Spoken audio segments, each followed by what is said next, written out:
bigas. Noon ay kay mura at hindi ka nahahagas.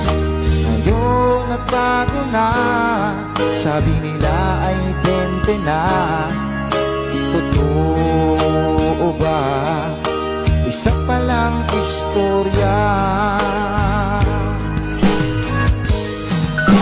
Asawa ko'y dumadaing sa aking kinikita.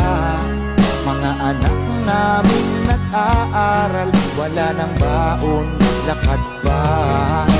Ang lagi niyang daing, sila ba'y magtatapos pa sa kanila pagpasok sa eskwela?